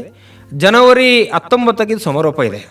ಒಟ್ಟು 45 ದಿನಗಳ ಒಂದು ದೊಡ್ಡ ಅಭಿಯಾನ ನಮ್ಮ ರಾಜ್ಯದಲ್ಲಿ. ಅದು ಆದ ನಂತರ ಮುಂದೆ ಏನು ಅಂತ ಕೇಳಿದರೆ, ಇದು ಇಲ್ಲಿಗೆ ಎಷ್ಟು ಮಾಡಿದರೆ ನಮ್ಮ ಕರ್ತವ್ಯ ಮುಗಿಯೋದಿಲ್ಲ ಯಾವತ್ತು ಸಮಾಜದ್ದು. ಹಾಗಾಗಿ 1 ವರ್ಷದ ಕಾಲ ಇಡೀ ಈ ಏನು ಜಿಲ್ಲೆಗಳು, ಮಹಾನಗರ ಇದೆ, ಈ ಭಾಗದಲ್ಲಿ ಒಂದಲ್ಲ ಒಂದು ರೀತಿಯಲ್ಲಿ ವಿದ್ಯಾಸಂಸ್ಥೆಗಳು, ಸಂಘ ಸಂಸ್ಥೆಗಳು, ಒಟ್ಟು ಎಲ್ಲ ನಾಗರಿಕರನ್ನ ಸೇರ್ಕೊಂಡಾಗಿ ಅವರ ಸಲಹೆಗಳನ್ನು ಕೇಳಿಕೊಂಡು ಏನೇನು ಇನ್ವಾಲ್ವ್ ಮಾಡಿ ಮಾಡಬೇಕು, ನಾವು ಅವ್ರು ಭಾಗವಹಿಸಬೇಕು. ನಾವು ಬರೀ ಏನೋ ವಿಚಾರಗಳನ್ನು ಅವರ ಕಿವಿಗೆ ಸಿಗುವ ಹಾಗೆ ಹೇಳ್ತೀವಿ ಅಂತಂದರೆ ಅದು ಸಾಧ್ಯ ಇಲ್ಲ. ಅದನ್ನು ಎಷ್ಟರ ಮಟ್ಟಿಗೆ ಅವ್ರು ರಿಸೀವ್ ಮಾಡ್ತಾರೆ ಅನ್ನೋದು ಕೂಡ ಪ್ರಶ್ನೆ ಆಗುತ್ತೆ. ಹಾಗಾಗಿ ಇದು ಇಳಿದ ಮೇಲೆ ನಾವು ಅದಕ್ಕೆ ಫಲಿತಾಂಶಕ್ಕಾಗಿ ಕೆಲಸ ಮಾಡಬೇಕು, ಅದು ಪರಿಣಾಮ ಬೀರಬೇಕು. ಹಾಗಾಗಿ ನಾವು ಅವ್ರನ್ನ ಇನ್ವಾಲ್ವ್ ಮಾಡಲಿಕ್ಕೆ ಮುಂದಿನ ದಿನಗಳಲ್ಲಿ 1 ವರ್ಷದ ಕಾಲ ಏನೇನು ಕಾರ್ಯಕ್ರಮಗಳನ್ನ ಹಾಕ್ಬೋದು ಅದೆಲ್ಲವೂ ಕೂಡ ಈ ಅಭಿಯಾನದ ಮೂಲಕ ಆಗುತ್ತೆ. ಹಾಗೆಯೇ ಮಹೇಶ್ ಅವರೇ, ಕರ್ನಾಟಕದಲ್ಲಿ ಇದೊಂದು ಸಮಸ್ಯೆ ಬಹಳ ತೀವ್ರ ಸ್ವರೂಪವನ್ನು ಪಡ್ಕೊಂಡಿದೆ. ಹೌದು. ಅದ್ರ ಜೊತೆಗೆ ಇದರ ವ್ಯಾಪ್ತಿನೂ ತುಂಬಾ ಇದೆ ಅಂತ ಕೇಳ್ಪಟ್ಟಿದ್ದೀವಿ. ವಿಶೇಷವಾಗಿ ದೇಶದಲ್ಲಿ ಬೇರೆ ಬೇರೆ ಕಡೆ ತನ್ನ ಜಾಲವನ್ನು ವ್ಯಾಪಿಸ್ಕೊಂಡಿದೆ ಡ್ರಗ್ಸ್ ಅನ್ನೋದು. ಹೌದು. ಕರ್ನಾಟಕದಲ್ಲಿ ನೀವು ಗಮನಿಸಿದಂಗೆ ಯಾವ ಪ್ರದೇಶದಲ್ಲಿ ಹೆಚ್ಚು ಈ ಒಂದು ಡ್ರಗ್ಸ್ ಬಳಕೆ ಆಗ್ತಾ ಇದೆ ಅಂತ ಅನ್ಸುತ್ತೆ ನಿಮಗೆ? ನನಗನಿಸುವುದು ಈಗಿನ ಪ್ರಸಕ್ತ ಪರಿಸ್ಥಿತಿಯಲ್ಲಿ ಯಾವುದೇ ಏರಿಯಾವನ್ನು ಪರ್ಟಿಕ್ಯುಲರ್ ಆಗಿ ನಾವು ಹೇಳುವ ಪರಿಸ್ಥಿತಿಯಲ್ಲಿ ಈಗ ಇಲ್ಲ. ಅಂದ್ರೆ ಎಲ್ಲಾ ಭಾಗಗಳಿಗೂ ಎಲ್ಲಾ ಭಾಗಗಳು ರೀಚ್ ಆಗಿದೆ. ನಾವು ಮೊದಲೆಲ್ಲ ಡ್ರಗ್ಸ್ ಅಂದಾಗ ಎಲ್ಲೋ ಗಾಂಜಾ ಅಥವಾ ಇನ್ಯಾವುದೋ ಒಂದು 2-3 ಹೆಸರನ್ನ ಹೇಳ್ಕೊಳ್ತಾ ಇದ್ವು. ಆದರೆ ಈಗ ಇದು ಎಷ್ಟರ ಮಟ್ಟಿಗೆ ಅಂತ ಹೇಳಿದ್ರೆ ಕುಡಿಯುವ ಪಾನೀಯದಲ್ಲೂ ಕೂಡ ಡ್ರಗ್ಸ್ ಇದೆ. ನಾವು ತಿನ್ನುವಂಥ ಸಿಹಿ ಅಥವಾ ನಾವು ಮಿಠಾಯಿಗಳು ಈ ಥರ ಹೇಳ್ತೀವಿ, ಸೊ ಇದ್ರಲ್ಲೆಲ್ಲವೂ ಕೂಡ ಡ್ರಗ್ಸ್ ಇದೆ. ನಾವು ತಿನ್ನುವಂಥ ಸಮೋಸ, ಬೇರೆ ಬೇರೆ ಸ್ನ್ಯಾಕ್ಸ್ಗಳಲ್ಲಿ ಡ್ರಗ್ಸ್ ಇದೆ. ಈ ಮಟ್ಟಕ್ಕೆ ಬಂದು ತಲುಪಿದೆ ಅದು. ಇದಕ್ಕೆ ವ್ಯಾಪಕವಾಗಿ ಜಾಗೃತಿ ಆಗಲಿಲ್ಲ. ನಮ್ಮ ಈ ಸಮಾಜದ ಪ್ರಜ್ಞಾವಂತ ನಾಗರಿಕರೆಲ್ಲರೂ ಕೂಡ ಬೀದಿಗೆ ಇಳಿದು ಅದನ್ನು ನಾವು ಜಾಗೃತಿಗಾಗಿ ತೊಡಗಿಸ್ಕೊಳ್ಳಿಲ್ಲ ಅಂತ ಹೇಳಿದರೆ ಭವಿಷ್ಯದಲ್ಲಿ ಭಾರಿ ದೊಡ್ಡ ಗಂಡಾಂತರ ಇದೆ. ಈಗಾಗಲೇ ಒಂದು ಹಂತದಲ್ಲಿ ಹೇಳೋದಾದರೆ ನಮ್ಮ ಮನೆ ಬಾಗಿಲಿಗೆ ಬಂದಾಗಿದೆ. ಅದನ್ನು ನಮ್ಮ ಮನೆ ಒಳಗಡೆ ಬಿಟ್ಕೊಳ್ಬೇಕಾ ಅಥವಾ ಅಲ್ಲೇ ಹೊರ ಹಾಕಬೇಕಾ, ಅದನ್ನ ಅಲ್ಲೇ ತುಳಿದು ಹಾಕಬೇಕಾ ಅನ್ನೋದನ್ನ ನಾವು ಯೋಚನೆ ಮಾಡಬೇಕಾಗುತ್ತೆ. ಅದರ ತೀಕ್ಷ್ಣತೆ ಅಷ್ಟೇ ಇದೆ ಇವತ್ತು. ಹಾಗಾಗಿ ನಾವು ಇತ್ತೀಚೆಗೆ ಮೈಸೂರಿನಲ್ಲೂ ಕೂಡ ಒಂದು MDMA ತಯಾರು ಮಾಡುವಂಥ ಫ್ಯಾಕ್ಟ್ರಿಯೇ ಸೀಸ್ ಆಗಿತ್ತು. ದೆಹಲಿಯ ಪೊಲೀಸರು ಬಂದು ಇಲ್ಲಿ ಸೀಸ್ ಮಾಡಿದಾಗಲೇ ಸ್ಥಳೀಯ ಪೊಲೀಸರಿಗೆ ಗೊತ್ತಾಗಿದೆ. ಬಹುಶಃ ನಾವು ಇಂಥ ಸಂದರ್ಭದಲ್ಲಿ ಸರ್ಕಾರವನ್ನು ಕೂಡ ಕೇಳಬೇಕಾಗ್ತದೆ. ಸಹಜವಾಗಿ ಇವತ್ತು ಮೈಸೂರು ಭಾಗದಲ್ಲಿ ಒಂದು ಫ್ಯಾಕ್ಟ್ರಿಯನ್ನು MDMA 390 ಕೋಟಿದ್ದು ಸೀಸ್ ಆಗುತ್ತೆ. ಬಾಂಬೆಗಳಲ್ಲಿ ಕೂಡ ಅದನ್ನು ಎಲ್ಲ ಸೀಸ್ ಮಾಡಿದಾಗ ವ್ಯಾಲ್ಯೂ ಒಂದು 45 ಕೋಟಿ ಆಗುತ್ತೆ ಅಂತಂದರೆ ನಮ್ಮ ಸುತ್ತಮುತ್ತಲೂ ಇದೆ ಅಂತಂದಾಗ ನನಗೆ ಹೇಳೋದು ಇಲ್ಲಿ ಇಚ್ಛಾಶಕ್ತಿ ಕೊರತೆಯೋ ಅಥವಾ ಸರ್ಕಾರದ ವೈಫಲ್ಯತೆಯೋ ಅನ್ನೋದನ್ನು ಪ್ರಶ್ನೆ ಮಾಡಲೇಬೇಕಾಗುತ್ತೆ. ಇವತ್ತು ಇದು ಎಲ್ಲರ ಪ್ರಶ್ನೆ ಕೂಡ ಹೌದು. ಯಾಕೆಂತ ಹೇಳಿದರೆ ಇವತ್ತು ಪೊಲೀಸ್ ಇಲಾಖೆ ತನ್ನ ಇಚ್ಛಾಶಕ್ತಿಯನ್ನು ಪ್ರದರ್ಶನ ಮಾಡಿ ಯಾವುದೇ ಕೇಸ್ ಇರ್ಬೋದು, ಅವ್ರು ಹೇಳಿದ್ರೆ ದೊಡ್ಡ ವಿಷಯವೇ ಅಲ್ಲ ಅದನ್ನು ಮಟ್ಟ ಹಾಕಲಿಕ್ಕೆ. ಆದರೆ ಡ್ರಗ್ಸ್ ಇವತ್ತು ವ್ಯಾಪಕವಾಗಿ ಸಿಗ್ತಾ ಇದೆ, ಎಲ್ಲ ಕಡೆ ಇದೇ ಸುದ್ದಿ ಇವತ್ತು ಮಾಧ್ಯಮಗಳು, ಪತ್ರಿಕಾ ಮಾಧ್ಯಮಗಳು ಎಲ್ಲದರಲ್ಲೂ ಕೂಡ ಚಾನಲ್ ಎಲ್ಲಿಂದ ತೆಗೆದು ನೋಡಿದ್ರು ಇದು ವಿಷಯಗಳು. ಹಾಗಾಗಿ ಇದು ಹೇಗೆ ಸಾಧ್ಯ ಆಗ್ತಾ ಇದೆ ಅಂತ ನಮ್ಮ ಪ್ರಶ್ನೆಗಳು ಇವತ್ತು ಇಚ್ಛಾಶಕ್ತಿಯ ಕೊರತೆ ಅಂತೂ ಎದ್ದು ಕಾಣ್ತಾ ಇದೆ. ಸರ್ಕಾರ ಮತ್ತು ಇಲಾಖೆಗಳು ಆ ದೃಷ್ಟಿಯಿಂದ ಯೋಚನೆ ಮಾಡಬೇಕಾಗುತ್ತೆ ನಾವು. ಯತೀಶ್ ಸಾಲಿಯಾನ್ ಅವರೇ, ಯಾವ ವಯಸ್ಸಿನವರು ಈ ಒಂದು ಚಟಕ್ಕೆ ಹೆಚ್ಚು ಬಲಿ ಆಗ್ತಾ ಇದ್ದಾರೆ, ಇದ್ರ ಬಗ್ಗೆ ನಿಮ್ಮ ಅವಲೋಕನ ಏನು? ಖಂಡಿತವಾಗ್ಲೂ ಅವಿನಾಶ್ ಸರ್ ಹಾಗೇನೆ ಮಹೇಶ್ ಸರ್ ಹೇಳಿದಂಗೆನೆ ಇದೊಂದು ದೊಡ್ಡ ಚಟ. ಗಿಡವಾಗಿ ಬಗ್ಗದು ಮರವಾಗಿ ಬಗ್ಗಿತೆ ಅನ್ನೋ ಗಾದೆ ಹಾಗೆ ಇದು ಸಣ್ಣ ಸಣ್ಣ ತರುಣರು, ಈಗ ನಾವು ಏನು ಹೇಳ್ತೇವೆ ಅದ್ರ ಜೊತೆ ತರುಣಿಯರು ಕೂಡ ಇದರಲ್ಲಿ ಅವ್ರದ್ದು ಕೂಡ ಪಾತ್ರ ದೊಡ್ಡದಿದೆ. ಯಾಕಂದರೆ ಇದನ್ನು ನಾವು ಸಣ್ಣದ್ರಿಂದಲೇ ನಿಲ್ಲಿಸಬೇಕು, ಮಟ್ಟ ಹಾಕಲೇಬೇಕು. ಖಂಡಿತವಾಗ್ಲೂ ಮೂಲದಲ್ಲೇ ಮಟ್ಟ ಹಾಕಲೇಬೇಕು. ಅದರ ಒಂದನೇ ಭಾಗವಾಗಿ ಈಗ ನಾವೇನೋ ಇದು ರಥಯಾತ್ರೆ ಅಂತ ಹಮ್ಮಿಕೊಂಡಿದ್ದೇವೆ, ಅದನ್ನು ನಾವು ಕಾಲೇಜ್ಗಳಿಗೆ ಸ್ಕೂಲ್ಗಳಿಗೆ ತಗೊಂಡೋಗುವ ಉದ್ದೇಶನೇ ಇದೆ. ಯಾಕಂದರೆ ಆ ಮಕ್ಕಳಿಂದ ಅಂದರೆ ಒಂದು 8ನೇ ಕ್ಲಾಸಿಂದ ಹಿಡಿದು ನಾವೊಂದು ಕಾಲೇಜ್ ತನಕ ಆ ಒಂದು ಮಕ್ಕಳೇ ಇದಕ್ಕೆ ಬಲಿಯಾಗ್ತಿದ್ದಾರೆ, ಚಟಕ್ಕೆ ಬಲಿಯಾಗ್ತಿದ್ದಾರೆ. ಯಾಕಂದರೆ ಈಗ ಕೆಲವು ಡಾಕ್ಟರ್ಸ್ಗಳಿದ್ದಾರೆ ನಮ್ಮ ಫ್ರೆಂಡ್ಸು, ಅವರೇ ಪರ್ಸ್ನಲ್ ಆಗಿ ಹೇಳ್ತಾ ಇದ್ದಾರೆ ನಮ್ಮ ಜೊತೆ. ತುಂಬ ಕೇಸ್ಗಳು ಬರ್ತಾ ಇದೆ. ಏನಂತ ಕೇಳಿದರೆ ಅವರಿಗೆ ಇದೇ ಇಲ್ಲ ಅಂದರೆ ಒಂದು ತಗೊಂಡ್ಮೇಲೆ ಒಂದು ಸಲ ಅದನ್ನು ಎಡಿಕ್ಟ್ ಆಗಿ ಬಿಟ್ಟರೆ ಮತ್ತು ಇನ್ನೇನು ಬೇಡ ಅದೇ ಬೇಕು ಅಂತ ಕೇಳ್ತಾರೆ. ಅಲ್ಲಿ ತನಕ ಅಂದರೆ ಮನೆ ಬಿಟ್ಟು ಹೋಗೋ ಪರಿಸ್ಥಿತಿ ತನಕ ಬಂದು ನಿಲ್ತಾರೆ. ಹುಡುಗಿರಾಗಲಿ ಹುಡುಗರಾಗಲಿ ಅವ್ರು ಯಾವುದಕ್ಕೂ ಮತ್ತೆ ಹಿಂತಿರುಗಿ ನೋಡೋದಿಲ್ಲ. ಅದು ಅಕ್ಕ ಆಗಲಿ, ತಮ್ಮ ಆಗಲಿ, ಅಮ್ಮ ಆಗಲಿ, ಅಪ್ಪ ಆಗಲಿ, ಅದು ಅಥವಾ ಅವರಿಗೆ ಮದುವೆ ಆಗಿದ್ರು ಯಾರ ಮಾತನ್ನು ಕೇಳಲ್ಲ, ಯಾರ ಮಾತನ್ನು ಕೇಳದೆ ಅವರನ್ನು ಮನೆ ಬಿಟ್ಟು ಹೋಗುವ ಪರಿಸ್ಥಿತಿ. ಯಾಕಂದ್ರೆ ನಮಗೆ ಅದೇ ಬೇಕು. ಇನ್ನೊಂದು ಪರಿಣಾಮ ಏನಂದ್ರೆ ಅದು ಬೇರೆ ಚಟಕ್ಕೆ ಹೋಗುತ್ತೆ. ಈಗ ಅನೇಕ ಇರ್ಬೋದು, ಲವ್ ಜಿಹಾದ್ ಆಗಿರ್ಬೋದು, ತುಂಬಾ ಕಾರಣಗಳಿವೆ. ಮೂಲದಲ್ಲಿ ಇದನ್ನ ಪರಿವರ್ತನೆ ಮಾಡಿ ಸರ್ ಹೇಳಿದಂಗೆನೆ ಅದನ್ನು ಕುಗ್ಗಿಸಬೇಕು ಅಂತ ದೇಶವನ್ನು. ಖಂಡಿತವಾಗ್ಲೂ ಇದು ದೊಡ್ಡ ಮಟ್ಟದಲ್ಲಿ ಅಭಿಯಾನ ಆಗಲೇಬೇಕು. ಅದಕ್ಕೆ ಮಾದರಿ ಅನ್ನೋ ಹಾಗೆ ನಮ್ಮ ಮಂಗಳೂರಿನ ಕಮಿಷನರ್ ಸಾಹೇಬರು ತುಂಬ ಖುಷಿ ಅನ್ನಿಸ್ತಾ ಇದೆ. ಯಾಕಂದರೆ ಎಲ್ಲ ಕಾಲೇಜ್ಗಳಿಗೆ ಪ್ರವೇಶಾತಿ ಆಗುವಾಗಲೇ ಅವರಿಗೆ ಪರೀಕ್ಷೆಗಳನ್ನು ಮಾಡ್ತಾ ಇದ್ದಾರೆ. ಡ್ರಗ್ಸ್ ಆ ಪರೀಕ್ಷೆ ಪಾಸಿಟಿವ್ ಬಂದರೆ ಅವ್ರಿಗೆ ಖಂಡಿತ ಅದನ್ನು ಕೌನ್ಸಿಲಿಂಗ್ ಮಾಡಿಸಿ, ಅವರಿಗೆ ಶಿಕ್ಷೆ ಇಲ್ಲ, ಕೌನ್ಸಿಲಿಂಗ್ ಮಾಡಿಸಿ ಚಿಕಿತ್ಸೆ ಕೊಡಿಸಿ ಅವರಿಗೆ ಸರಿದಾರಿಗೆ ತಂದು ಎಗೇನ್ ಅವರಿಗೆ ಪ್ರವೇಶಾತಿಗೆ ಅಡ್ಮಿಷನ್ ಕೊಡ್ತಾ ಇದ್ದಾರೆ. ಸೊ ಅದೊಂದು ಒಳ್ಳೆ ಅಭಿಯಾನ ಇದ್ರ ಜೊತೆ ಅಂತ ನನಗೆ ಅನಿಸ್ತಾ ಇದೆ. ಇಂಥದ್ದು ಎಲ್ಲ ಜಿಲ್ಲೆಗಳಲ್ಲಿ, ಎಲ್ಲ ರಾಜ್ಯಗಳಲ್ಲಿ ಆಗಲಿ ಅಂತ ನಂದು ಕೂಡ ಒಂದು ಹಾರೈಕೆ. ಅವಿನಾಶ್ ಅವರೇ, ಹಾಗೇನೆ ಈ ಡ್ರಗ್ಸ್ ದುರುಪಯೋಗ ಸಮಾಜದ ಮೇಲಾಗ್ಲಿ, ಕುಟುಂಬದ ಮೇಲಾಗ್ಲಿ, ಯುವ ಜನಾಂಗದ ಮೇಲಾಗ್ಲಿ ಸಾಕಷ್ಟು ಪರಿಣಾಮ ಬೀರುತ್ತೆ. ಯಾವ ಮಟ್ಟದ ಪರಿಣಾಮ ಬೀರ್ತಾ ಇದೆ 3 ಅಂಶಗಳನ್ನ ಗಮನಿಸಿದಾಗ ನಿಮ್ಗೆ? ಸರ್, ಇದು ನೋಡಿದಾಗ ನಾನು ಆವಾಗಲೇ ಹೇಳ್ದಂಗೆ ನನ್ನ ಪರ್ಸನಲ್ ಎಕ್ಸ್ಪೀರಿಯನ್ಸ್ ಇದ್ದಂಗೆ ಈಗ ಸಾಕಷ್ಟು ಕಾಲೇಜ್ಗಳಿಗೆ ಹೋಗ್ಬಿಟ್ಟು ಮಾತಾಡ್ತಿದ್ದೆ. ಆವಾಗ ಮಾತಾಡಿದಾಗ ಈಗ ನೀವು ಕೇಳ್ದಂಗೆ ಸ್ಟೂಡೆಂಟ್ಸ್ಗಳಿಗೆ ಎಲ್ಲಿ ನಾವು ರೀಚ್ ಆಗ್ತೀವಿ ಅಂದರೆ ನಮ್ಮ ಪರ್ಸನಲ್ ಎಕ್ಸ್ಪೀರಿಯನ್ಸ್ ಏನಿದೆ ಅಂತ ನಾವು ತಿಳಿಸ್ಕೊಡ್ಲೇಬೇಕಾಗತ್ತೆ. ನಮ್ಮ ಪರ್ಸನಲ್ ಆ್ಯಸ್ ಅನ್ ಆ್ಯಕ್ಟರ್ ಆಗಲಿ, ಆರ್ಟಿಸ್ಟ್ ಆಗಲಿ, ಸೆಲೆಬ್ರಿಟಿ ಆಗಲಿ, ಅದೇ ಮೈಸೂರು ಹೇಳ್ತಾ ಇದ್ರು, ನಾವು ಹೇಳಿದಾಗ ಅವರು ಒಂದು ಅರ್ಧ ಕೇಳ್ತಾರೆ, ಅರ್ಧ ಒಂದು ಸ್ವಲ್ಪ ಇಂಟ್ರೆಸ್ಟ್ ತಗೊಳ್ಳಲ್ಲ. ಬಟ್ ನೀವುಗಳು ಬಂದಾಗ ಆ ಒಂದು ಆಕರ್ಷಣೆ ಇರುತ್ತೆ. ಆಕರ್ಷಣೆ ಜೊತೆಗೆ ನಾವು ಮಾತಾಡಿದಾಗ ಅದನ್ನ ಕೇರ್ಫುಲ್ ಆಗಿ ಕೇಳುವಂಥ ಒಂದು ಆಸೆ ಇರುತ್ತೆ, ಏನು ಮಾತಾಡ್ತಿದ್ದಾರೆ ಅಂತ. ಸೊ ಅಲ್ಲಿ ನಮ್ಮ ಡ್ಯೂಟಿ ಆಗತ್ತೆ. ಆ್ಯಕ್ಚುಲಿ ಆಸ್ ಅನ್ ಆರ್ಟಿಸ್ಟ್ ನನಗೆ ಆಸ್ ಅ ಪರ್ಸನಲ್ ಎಕ್ಸ್ಪೀರಿಯನ್ಸ್ ಪ್ರಕಾರ ಎಲ್ಲಾದರೂ ಕಾಲೇಜ್ಗೆ ಹೋಗ್ಬೇಕಾದ್ರೆ ಒಂದು ಪಾಸಿಟಿವ್ ಮೆಸೇಜ್ ಕೊಡೋದು ಅವ್ನ ಡ್ಯೂಟಿ. ಅದು ಜಸ್ಟ್ ಅವನು ಹೋಗ್ಬಿಟ್ಟು ಅಲ್ಲಿ ಮಾತಾಡೋದು, ಓಕೆ ನಾನೊಂದು ಹೇಳ್ತೀನಿ ಅವ್ರಿಗೆ ಇಷ್ಟ ಆದರೆ ತಗೊಳ್ಳಿ ಅಂತಲ್ಲ. ಸೊ ನನಗೆ ಆಸ್ ಅ ರೆಸ್ಪಾನ್ಸಿಬಲ್ ಸಿಟಿಸನ್ ಫಸ್ಟ್ಗೆ ಆಫ್ ನಮ್ಮ ಭಾರತದ ಸಿಟಿಸನ್, ಅದ್ರ ಜೊತೆಗೆ ನಮ್ಮ ಕನ್ನಡ ನಾಡು ಏನು ಜನತೆ ಏನಿದೆ ಅಲ್ಲಿಗೆ ನಾನು ಹೋಗಬೇಕಾದ್ರೆ ನನ್ನ ಡ್ಯೂಟಿ ಥರ ನಂಗೆ ಅನ್ಸುತ್ತೆ. ಸೊ ನೀವು ಕೇಳ್ದಂಗೆ ನನ್ನ ಪರ್ಸನಲ್ ಎಕ್ಸ್ಪೀರಿಯನ್ಸಲ್ಲಿ ನಾನು ತುಂಬ ನೋಡಿದ್ದೀನಿ ಸರ್, ಒಳ್ಳೆ ಗೆಳೆಯರನ್ನು ಕಲ್ಕೊಂಡ್ಬಿಟ್ಟಿದ್ದೀನಿ. ಜಸ್ಟ್ ಈ ಡ್ರಗ್ಸ್ ವ್ಯಸನಿಗಳಾಗಿ ಯಾವ ಥರ ಅವ್ರ ಲೈಫ್ ಹಾಳು ಮಾಡ್ಕೊಂಡ್ಬಿಟ್ಟಿದ್ದಾರೆ. ಮತ್ತು ಒಂದೆರಡು ಫ್ರೆಂಡ್ಸ್ಗಳು ಒಟ್ಟಿಗಿದ್ದವರು ಲೈಫೇ ಹೋಯ್ತವ್ರು, ಅಂದರೆ ಮರಣನೇ ಹೊಂದಿದ್ದಾರೆ ಈ ಡ್ರಗ್ಸ್ ಓವರ್ಡೋಸ್ ಆಗಿ ಅಥವಾ ಡ್ರಗ್ಸ್ನ ಒಂದು ಬೇರೆ ದುಷ್ಪರಿಣಾಮದಿಂದ. ಸೊ ನನಗೆ ಅನ್ಸತ್ತೆ ಪರಿಣಾಮ ಡೈರೆಕ್ಟ್ ಫ್ಯಾಮಿಲಿಗೆ ಬಿದ್ದುಬಿಡತ್ತೆ. ಫ್ಯಾಮಿಲಿಗೇನೆ ಈ ಥರ ಪರಿಣಾಮ ಅಂತ ಬಂದರೆ ಇಡೀ ಫ್ಯಾಮಿಲಿನೇ ಹೋಯ್ತಲ್ಲ ಸರ್. ಯಾರೋ ಒಬ್ಬ, ಈಗ ನಾನು ನನಗೆ ಎಕ್ಸಾಂಪಲ್ ಕೊಡ್ತಿದ್ದಂಗೆ, ನನ್ನ ಫ್ರೆಂಡ್ಗೆ ತಂದೆ ಇರಲಿಲ್ಲ, ತಂದೆ ಹಾರ್ಟ್ ಅಟ್ಯಾಕಿಂದ ತೀರೋಗಿದ್ರು. ಅಲ್ಲಿ ಮನೆಯಲ್ಲಿದ್ದಿದ್ದು ಅವ್ರ ತಾಯಿ ಮತ್ತು ತಂಗಿ ಮಾತ್ರ. ಸೊ ಇವನು ಡ್ರಗ್ಸ್ ಚಟದಿಂದ ಇವನು ಅಲ್ಲಿ ಮರಣ ಹೊಂದಿದ್ದಾನಂದರೆ ಅಲ್ಲಿ ಫ್ಯಾಮಿಲಿಗೆ ಏನಾಯಿತು ಸರ್? ಅಲ್ಲಿ ತುಂಬಾ ಬೇಜಾರು ವಿಷಯ ಅದು. ಆ ವಿಷಯನ ನಾನು ಸ್ಟೂಡೆಂಟ್ಸ್ಗೆ ರೀಚ್ ಮಾಡೋಕ್ಕೆ ತುಂಬ ಟ್ರೈ ಮಾಡಿದೆ. ಅಲ್ಲಿ ರೀಚು ಆಗಿದೆ ಅಂತ ಅಂದ್ಕೊಂಡಿದ್ದೀನಿ, ಯಾಕಂದರೆ ಖುಷಿ ಆಯಿತು ಅದನ್ನು ರೀಚ್ ಮಾಡಿ. ತುಂಬಾ ಒಂದು ಮೀನಿಂಗ್ಫುಲ್ ಆಗಿ ತೊಗೊಂಡಿದ್ದಾರೆ. ಸೊ ಈ ಪರಿಣಾಮ ಡೈರೆಕ್ಟ್ ಎಲ್ಲ ಫ್ಯಾಮಿಲಿಗಳು ಇದೆ. And as a responsible citizen ಎಲ್ರೂ ಈ ಬಗ್ಗೆ ಮಾತಾಡಿ, ಇವಾಗ ಕಾನೂನು ಒಂದು ಲೆವೆಲಲ್ಲಿ ಶಿಕ್ಷೆ ಕೊಡ್ತಾ ಇದೆ, ಬಟ್ ತುಂಬ ಕಠಿಣ ಶಿಕ್ಷೆ ಕೊಡುವಂಥ ಒಂದು ಕಾನೂನು ತರಬೇಕು ಅಂತ ನನ್ನ ಆಸೆ ಸರ್. ಅವಿನಾಶ್ ಅವರೇ, ಸಾಕಷ್ಟು ವಿಷಯಗಳನ್ನು ತಿಳಿಸ್ಕೊಡ್ತಾ ಇದ್ದೀರಿ. ಯುವ ಜನಾಂಗ ಮತ್ತು ಕುಟುಂಬ ಹಾಗೆ ಸಮಾಜದ ಮೇಲೆ ಏನೆಲ್ಲ ಪರಿಣಾಮ ಬೀರುತ್ತೆ ಈ ಡ್ರಗ್ಸ್ನ ಸೇವನೆಯಿಂದಾಗಿ ಅನ್ನೋದ್ರ ಬಗ್ಗೆ ತುಂಬ ವಿಷಯ ತಿಳಿಸ್ಕೊಡ್ತಾ ಇದ್ದೀರಿ. ಜೊತೆಗೆ ಒಬ್ಬ ಜವಾಬ್ದಾರಿಯುತ ನಾಗರಿಕರಾಗಿ ನಿಮ್ಮ ಕರ್ತವ್ಯಗಳೇನು ಅನ್ನೋದ್ರ ಬಗ್ಗೆನೂ ಕೂಡ ಶಾಲಾ ಕಾಲೇಜುಗಳಲ್ಲಿ ಅವೇರ್ನೆಸ್ ಮೂಡಿಸುವಂಥ ಕೆಲಸವನ್ನು ಮಾಡ್ತಾ ಇದ್ದೀರಾ. ಭಾಳ ಸಂತೋಷ.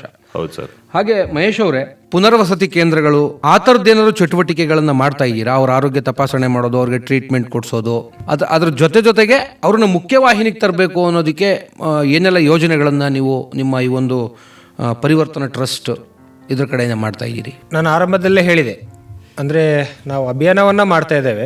ಸೊ ಅಭಿಯಾನ ಒಂದು ಜಾಗೃತಿ ಅಷ್ಟೇ ಅದು. ಆದರೆ ನೀವು ಕೇಳಿದ ಪ್ರಶ್ನೆಗೆ ಈಗ ನಮಗೆ ರಿಸಲ್ಟ್ ಓರಿಯೆಂಟೆಡ್ ಅಂತಂತೀವಿ. ಸೊ ಅದು ಆದಾಗಲೇ ಈ ಅಭಿಯಾನಕ್ಕೆ ಒಂದು ಅರ್ಥ ಬರೋದು. ಹಾಗಾಗಿ ನಾವು ಈಗಾಗಲೇ ಬೆಂಗಳೂರು ಮತ್ತು ಮೈಸೂರು ಭಾಗದ್ದು ಹಾಗೆ ಬೇರೆ ಬೇರೆ ಜಿಲ್ಲೆಗಳಲ್ಲಿರುವಂಥ ಈ ರೀತಿಯ ಮತ್ತು ಮೊದಲನಾಗೆ ಮಾಡಿ ಮತ್ತೆ ಕರೆತರುವಂಥ ಕರ್ತವ್ಯ ಕೂಡ ಈ ಅಭಿಯಾನದೊಳಗಡೆ ಸೇರಿಕೊಂಡಿದೆ. ಹಾಗಾಗಿ ಒಂದಿಷ್ಟು ಆ ರೀತಿಯ ಕೇಂದ್ರಗಳನ್ನು ಪಟ್ಟಿ ಮಾಡಿದೆ. ಇನ್ನು ಮತ್ತೆ ಪಟ್ಟಿ ಮಾಡೋ ಕೆಲಸಗಳು ಆಗ್ತಾ ಇದೆ.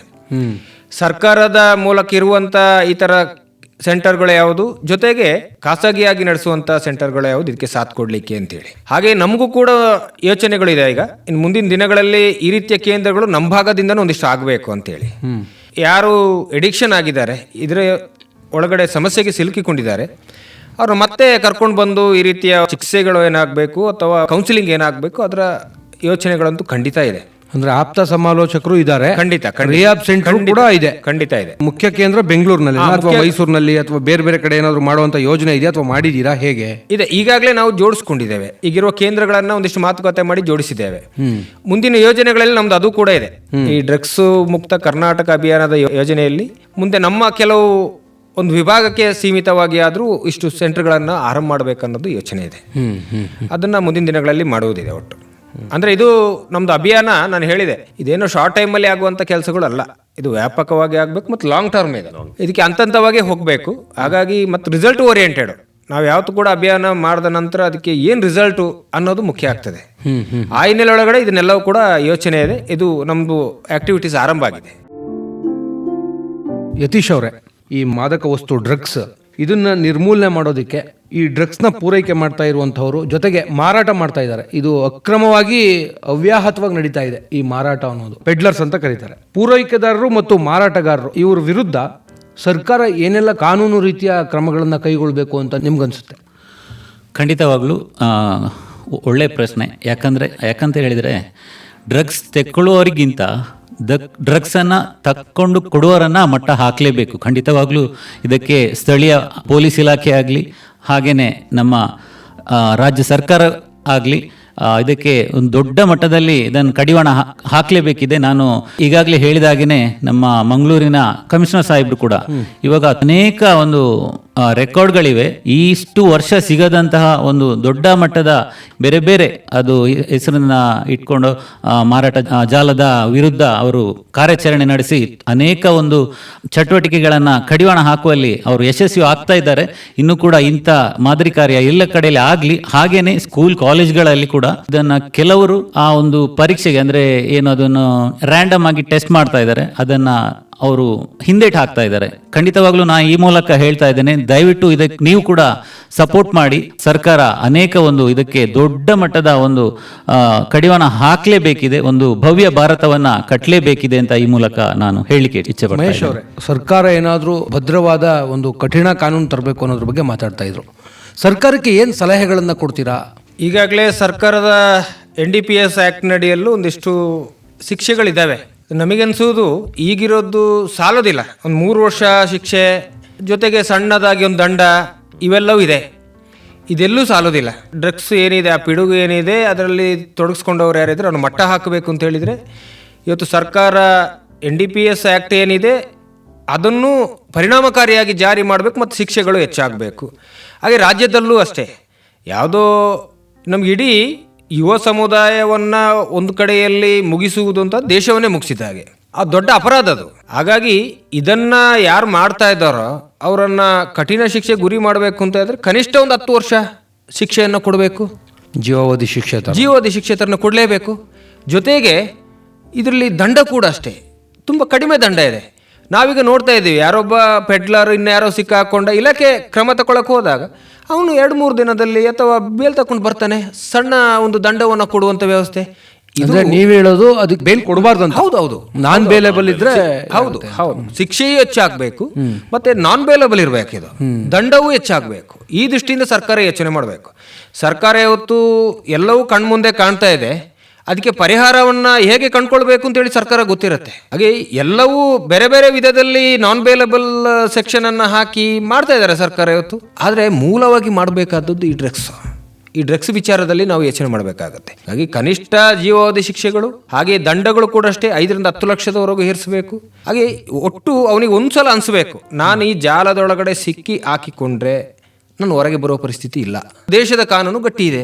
ಈ ಭಯ ಬೇಕು. ಭಯ ಇಲ್ಲದಿದ್ದರೆ ಇದನ್ನು ಕಂಟ್ರೋಲ್ ಮಾಡಲಿಕ್ಕೆ ಸಾಧ್ಯವೇ ಇಲ್ಲ.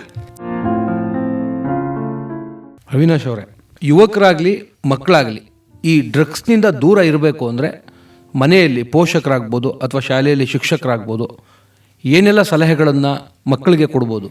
ಮುಂಜಾಗ್ರತೆ ಕ್ರಮಗಳು ಅಂತ ಏನು ಹೇಳ್ತೀವಿ ಅದನ್ನು ತಗೋಬೋದು. ಸರ್, ಇಂಪಾರ್ಟೆಂಟ್ ವಿಷಯಗಳನ್ನ ಮಹೇಶ್ ಸರ್ ಹೇಳಿದ್ದಾರೆ.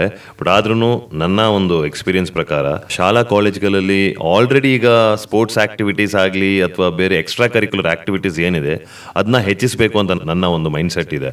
ಯಾಕಂದರೆ ಈಗ ಎಜುಕೇಷನ್ ಮಾಡ್ತಾ ಶೈಕ್ಷಣಿಕ ಏನು ವಿದ್ಯಾಭ್ಯಾಸ ಏನಿದೆ ಅದಕ್ಕೆ ಸ್ಟ್ರೆಸ್ಗೊಳಗಾಗೋರು ತುಂಬ ಜನ ಇದ್ದಾರೆ ಅಂತ ನನಗೂ ನಾನು ಅಧ್ಯಯನ ಪ್ರಕಾರ ನೋಡಿದೆ ಆ್ಯಂಡ್ ಪರ್ಸನಲ್ ಎಕ್ಸ್ಪೀರಿಯನ್ಸಲ್ಲೂ ನೋಡ್ತಿದ್ದೆ. ಸ್ಟೂಡೆಂಟ್ಸ್ಗೆ ಸ್ಟ್ರೆಸ್ ಆದಾಗ ಯಾರೋ ಬಂದು ಪುಸ್ಲಾಯಿಸಿ ಏನೋ ಇದು ಮಾಡುವಂಥ ಆ್ಯಕ್ಟಿವಿಟೀಸು ತುಂಬ ಜಾಸ್ತಿ ಆಗ್ತಾ ಇದೆ. ಈ ಥರ ಒಂದು ಆ್ಯಕ್ಟಿವಿಟೀಸ್ಗೆ ಇದು ಮಾಡೋದು, ನೀನು ತುಂಬ ಸ್ಟ್ರೆಸ್ ಫ್ರೀ ಆಗ್ತೀಯಾ ಹಂಗೆ ಅಂತ. ಅವ್ರಿಗೆ ಟೈಮೇ ಸಿಗಬಾರ್ದು. ಆ್ಯಕ್ಚುಲಿ ಸ್ಟೂಡೆಂಟ್ಸ್ಗೆ ಯಾವಾಗ ಟೈಮ್ ಸಿಗಲ್ಲ ಅವಾಗ ಅವರು ಬೇರೆ ಬೇರೆ ಇದಂತಲ್ಲ ಬೇರೆ ಬೇರೆ ಆ್ಯಕ್ಟಿವಿಟೀಸ್ ಯಾವುದೇ ಈ ಲವ್ ಜಿಹಾದ್ ಆಗಲಿ ಅಥವಾ ಅದು ಬೇರೆ ಬೇರೆ ಕೆಟ್ಟ ಏನು ಅಡಿಕ್ಷನ್ ಇದೆ ಅದೆಲ್ಲ ನಿಲ್ಲಿಸ್ಬೇಕಾದ್ರೆ ಆ ಸ್ಟೂಡೆಂಟ್ಸ್ನ ತುಂಬಾನೇ ಆಕ್ಟಿವ್ ಆಗಿ ಇಟ್ಕೋಬೇಕಾದ್ರೆ ಇಂತಹ ಸ್ಪೋರ್ಟ್ಸ್ ಆಕ್ಟಿವಿಟೀಸ್ ತುಂಬ ಇಂಪಾರ್ಟೆಂಟ್. ಆ ಸ್ಪೋರ್ಟ್ಸ್ ಆಕ್ಟಿವಿಟೀಸ್ ನಾಮಕೆ ವಾಸ್ತೆ ಅಥವಾ ಸುಮ್ಮನೆ ಏನೋ ಇದರಲ್ಲಿ ಹಾಕಬಾರ್ದು. ಎಲ್ಲರೂ ಆ ಸ್ಪೋರ್ಟ್ಸ್ ಆಕ್ಟಿವಿಟೀಸ್ ಆಗಲಿ ಅಥವಾ ಎಕ್ಸ್ಟ್ರಾ ಕರಿಕ್ಯುಲರ್ ಆಕ್ಟಿವಿಟಿ ಕಲ್ಚರಲ್ ಆಕ್ಟಿವಿಟೀಸ್ನ ತೊಡಗಿಸುವಂಥ ಕಾರ್ಯಕ್ರಮನ ತುಂಬ ಮಾಡಬೇಕು ಅಂತ ನನ್ನ ಒಂದು ಅಭಿಪ್ರಾಯ. ನಾನು ಬೇರೆ ಒಂದು ಕಾರ್ಯಕ್ರಮದಲ್ಲಿ ಅದು ಮಾತಾಡ್ತಿದ್ದೆ. ಅದ್ರ ಜೊತೆಗೆ ಪ್ಯಾರೆಂಟ್ಸ್ ವಿಜಿಲೆನ್ಸ್ ಏನಿದೆ ಅದು ತುಂಬ ಇಂಪಾರ್ಟೆಂಟ್ ಆಗುತ್ತೆ. ಈ ನಡುವೆ ಏನಾಗ್ತಿದೆ ಅಂದರೆ ಪ್ಯಾರೆಂಟ್ಸ್ ಸ್ವಲ್ಪ ವೆಸ್ಟರ್ನ್ ಪ್ಯಾಟರ್ನ್ ಥರ ತುಂಬ ಯೋಚನೆ ಮಾಡ್ತಿದ್ದಾರೆ. ನಾನು ವೆಸ್ಟರ್ನ್ ಈ ಮಿಲೇನಿಯಲ್ ಇದಕ್ಕೆ ಗುಂಪಿಗೆ ಬಂದವನು, ಜೆನ್ಜಿಯಿಂದ ಸ್ವಲ್ಪ ನೆಕ್ಸ್ಟ್ ಹಿಂದೆ ಇದರಲ್ಲೇ ನಾನು ಮಿಲೇನಿಯಲ್ ಇದ್ದೀನಿ. ಬಟ್ ಆದ್ರೂ ನಾನು ನೋಡುವಂಥ ಒಂದು ವಿಚಾರ ಏನಂದರೆ ಈ ಪ್ಯಾರೆಂಟ್ಸು ಈ ವೆಸ್ಟರ್ನ್ ಕಲ್ಚರ್ ಏನಿದೆ ಅದನ್ನ ಒಂದು ಸ್ವಲ್ಪ ತುಂಬಾ ಇನ್ಫ್ಲುಯೆನ್ಸ್ ಆಗ್ತಾ ಇದ್ದಾರೆ. ಯಾಕಂದರೆ ಇವ್ರಿಗೊಂದು ಸ್ವಲ್ಪ ತುಂಬ ಫ್ರೀಡಮ್ ಕೊಡೋದು ತಪ್ಪಲ್ಲ, ಬಟ್ ಆ ವಿಜಿಲೆನ್ಸ್ ಏನಿದೆ, ಏನಾಗ್ತಾ ಇದೆ, ಫ್ರೆಂಡ್ಸ್ ಯಾರಿದ್ದಾರೆ, ಯಾವ ಥರ ಆಕ್ಟಿವಿಟೀಸ್ ಆಗ್ತಾ ಇದೆ ಅಥವಾ ದುಷ್ಪರಿಣಾಮ ಏನಿದೆ ಇದನ್ನ ಸರ್ಚ್ ಮಾಡೋದು ಅಥವಾ ನೋಡೋದು ಐ ಥಿಂಕ್ ಅವರ ಒಂದು ಬೆಳವಣಿಗೆಗೆ ಆಲ್ಸೋ ಫ್ಯೂಚರ್ಗೆ ತುಂಬ ಇಂಪಾರ್ಟೆಂಟ್. ಇದು ಪ್ಯಾರೆಂಟ್ಸ್ ರೋಲ್ ಹೇಳ್ತಾ ಇದ್ದೀನಿ. ಟೀಚರ್ಸ್ ರೋಲ್ ಏನಂದರೆ ಈ ಆ್ಯಕ್ಟಿವಿಟೀಸು ಅದ್ರ ಜೊತೆಗೆ ಡ್ರಗ್ಸ್ ಅಭಿಯಾನ ಆಗಲಿ, ಬೇರೆ ಬೇರೆ ಅಭಿಯಾನದ ದುಷ್ಪರಿಣಾಮ ಏನಿದೆ, ಭಯ ಹುಟ್ಟಿಸೋದು ತುಂಬಾ ಇಂಪಾರ್ಟೆಂಟ್ ಆಗುತ್ತೆ. ಹೋಗಿ ಒಂದ್ಸಲ ಮಾಡೇ ನೋಡ್ತೀನಿ ಅಂತ ಒಂದು ಬರುತ್ತೆ, ಸುಮ್ಮನೆ ಭಯ ಹುಟ್ಟಿಸೋದಲ್ಲ, ಆ ದುಷ್ಪರಿಣಾಮದ ಭಯ, ಫ್ಯೂಚರ್ ಹೆಂಗ್ ಹಾಳಾಗಿ ಹೋಗುತ್ತೆ ಅನ್ನೋದು ಭಯ, ಅದನ್ನ ತೋರಿಸ್ಕೊಡೋದು ತುಂಬ ಇಂಪಾರ್ಟೆಂಟ್. ಆ ಪೇರೆಂಟ್ಸ್ ರೋಲು, ಟೀಚರ್ಸ್ ರೋಲು ತುಂಬ ಇಂಪಾರ್ಟೆಂಟ್. ಅದ್ರ ಜೊತೆಗೆ ಪಿಯರ್ ಗ್ರೂಪ್ ಏನಿದೆ, ಆ ಪಿಯರ್ ಗ್ರೂಪ್ ಚೆಕ್ ತುಂಬ ಇಂಪಾರ್ಟೆಂಟ್ ಆಗುತ್ತೆ. ಎಲ್ಲ ಸ್ಟಾರ್ಟ್ ಆಗೋದು ಒಂದು ಫ್ರೆಂಡ್ಸ್ ಗ್ರೂಪಿಂದ, ಎಲ್ಲ ಎಂಡ್ ಆಗೋದು ಫ್ರೆಂಡ್ಸ್ ಗ್ರೂಪಿಂದ. ಈ ಫ್ರೆಂಡ್ಸ್ ಗ್ರೂಪ್ ಏನು ಮಾಡ್ತಾ ಇದ್ದಾರೆ, ಫ್ರೆಂಡ್ಸ್ ಗ್ರೂಪ್ ಚೆನ್ನಾಗಿದೆಯಾ, ಆಕ್ಟಿವಿಟೀಸ್ ಚೆನ್ನಾಗಿದೆಯಾ, ಇದು ನೋಡ್ಕೊಳ್ಳೋದು ಟೀಚರ್ಸು ಇಂಪಾರ್ಟೆಂಟು, ಪೇರೆಂಟ್ಸ್ ಇಂಪಾರ್ಟೆಂಟ್. ಎಲ್ಲ ಆಕ್ಟಿವಿಟೀಸ್ ತುಂಬ ಸದೃಢವಾಗಿ ನಮ್ಮ ಭಾರತವನ್ನು ಬೆಳೆಸಬೇಕು ಅಂತ ನನಗೆ ತುಂಬ ಆಸೆ ಇದೆ. ಒಳ್ಳೆ ಅವಕಾಶ ಸಿಕ್ಕರೆ ಒಂದು ಒಳ್ಳೆ ಸೇವೆ ಮಾಡಬೇಕಂತ ನನಗೂ ಆಸೆ ಇದೆ. ಮಹೇಶ್ ಅವರೇ, ಕೊನೆಯದಾಗಿ ನಮ್ಮ ಜ್ಞಾನಧ್ವನಿ ಕೇಳುಗರಿಗೆ ಏನು ಸಂದೇಶ ಕೊಡೋಕೆ ಇಷ್ಟಪಡ್ತೀರಿ? ಈಗ ಅಭಿಯಾನ ಅಂತೂ ಆರಂಭ ಆಗಿದೆ, ಹೋಗ್ತಾ ಹೋಗ್ತಾ ಇದಕ್ಕೆ ಸ್ಪಂದನೆ ಕೂಡ ಚೆನ್ನಾಗಿ ಸಿಗ್ತಾ ಇದೆ. ಇನ್ನು ಕೂಡ ಇದು ಮುಂದುವರಿಯೋದ್ರಿಂದ ಈ ಕಾರ್ಯಕ್ರಮಗಳು ಹೆಚ್ಚಿನ ಒಂದು ಸ್ಪಂದನೆ ಅವಶ್ಯಕತೆ ಇದೆ ಸಮಾಜದ ದೃಷ್ಟಿಯಿಂದ, ಒಟ್ಟು ಯುವಜನರ ದೃಷ್ಟಿಯಿಂದ ಕೂಡ. ಹಾಗಾಗಿ ಎಲ್ಲ ಸಮಾಜದ ಪ್ರಜ್ಞಾವಂತ ನಾಗರಿಕರು ಇದರ ಬಗ್ಗೆ ಎಚ್ಚೆತ್ಕೊಳ್ಬೇಕು. ಎಚ್ಚೆತ್ಕೊಂಡ ನಂತರ ಇದಕ್ಕೆ ಹೆಚ್ಚಿನ ಒಂದು ಸ್ಪಂದನೆಯನ್ನು ಕೊಡಬೇಕು. ಸಮಾಜದ ಒಟ್ಟು ಈ ಹೋರಾಟ ಏನಿದೆ ಡ್ರಗ್ಸ್ ಬಗ್ಗೆ, ಇದಕ್ಕೆ ಕೈ ಜೋಡಿಸ್ಬೇಕು ಎಲ್ಲರೂ. ಈ ಅಭಿಯಾನ ನಂತರವೂ ಹಲವಾರು ಕಾರ್ಯಕ್ರಮಗಳು ನಡೀತಾ ಇದೆ. ಹಾಗೆ ಎಲ್ಲರೂ ಕೂಡ ಸ್ವಯಂ ಪ್ರೇರಿತವಾಗಿ ಇದಕ್ಕೆ ಭಾಗವಹಿಸಬೇಕು ಅನ್ನೋದು ನಮ್ಮ ಕಳಕಳಿಯ ಮನವಿ ಇದೆ. ಬಹಳ ಸಂತೋಷ. ಇಷ್ಟೊತ್ತವರೆಗೂ ಡ್ರಗ್ಸ್ ಮುಕ್ತ ಕರ್ನಾಟಕ ಚಳವಳಿಯಲ್ಲಿ ನಿರಂತರವಾಗಿ ತೊಡಗಿಸ್ಕೊಂಡಿರುವಂತಹ ಪರಿವರ್ತನಾ ಟ್ರಸ್ಟ್ನ ಮಹೇಶ್ ಅವರು, ಯತೀಶ್ ಸಾಲಿಯಾನ್ ಅವರು, ಹಾಗೆ ವಿಶೇಷವಾಗಿ ಈ ಅಭಿಯಾನಕ್ಕೆ ಕೈ ಜೋಡಿಸಿರುವಂತಹ ಯುವ ನಟ ಶ್ರೀಯುತ ಅವಿನಾಶ್ ಶೆಟ್ಟಿ ಅವರು ಕೂಡ ಈ ಒಂದು ಕಾರ್ಯಕ್ರಮದಲ್ಲಿ ಭಾಗವಹಿಸಿದ್ದಾರೆ. ಡ್ರಗ್ಸ್ ಮುಕ್ತ ಕರ್ನಾಟಕ ಮಾಡೋದಕ್ಕೆ ಶ್ರಮಿಸ್ತಾ ಇದ್ದೀರಿ. ನಿಮ್ಮ ಪರಿವರ್ತನಾ ಟ್ರಸ್ಟ್ಗೆ ಜ್ಞಾನಧ್ವನಿ ಸಮುದಾಯ ರೇಡಿಯೋ ಪರವಾಗಿ ಅಭಿನಂದನೆಗಳನ್ನು ಸಲ್ಲಿಸ್ತಾ ಇಲ್ಲಿಗೆ ಈ ಕಾರ್ಯಕ್ರಮವನ್ನು ಮುಕ್ತಾಯ ಮಾಡ್ತಾ ಇದ್ದೀವಿ. ನಮಸ್ಕಾರ. Thank you sir. ನಮಸ್ಕಾರ.